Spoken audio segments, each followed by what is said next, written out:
सोडूया पैशाचे प्रश्न 3. एफ.डी करणे सध्या खरंच मूर्खपणाचे आहे का? मराठी फायनान्शियल गुरुजी या आपल्या यूट्यूब चॅनलवर तुमचे स्वागत. चला तर मग सुरू करूयात. तर मित्रांनो, एफ.डीमध्ये पैसे वाढत नाहीत.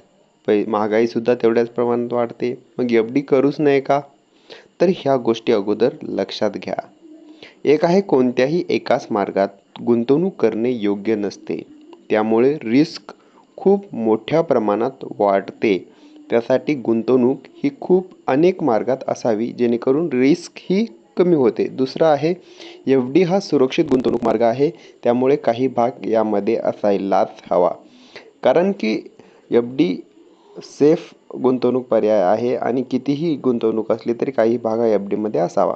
तिसरं आहे, जेव्हा इतर गुंतवणूक मार्गाची योग्य माहिती नसते तेव्हा एफ.डी योग्य असते. सुरुवातीला तुम्हाला गुंतवणूक मार्ग माहीत नसतील तर एफ.डी करणे तरी किमान गरजेचे आहे. त्यानंतर चौथा आहे, एफ.डी योग्य विश्वासू बँकेत असावे. उदाहरणार्थ आपण पाहतो का पतसंस्थेत अनेक जण इन्व्हेस्ट करतात आणि काही पतसंस्था बुडतात. त्यामुळे योग्य विश्वासू बँकेत एफ.डी करावी. आणि पाचवं महत्त्वाचं म्हणजे एकाच बँकेत पूर्ण एफ.डी नसावी, जेणेकरून आपली रिस्क कमी होण्यास मदत होईल. व्हिडिओ संपूर्ण पाहिल्याबद्दल खूप खूप धन्यवाद.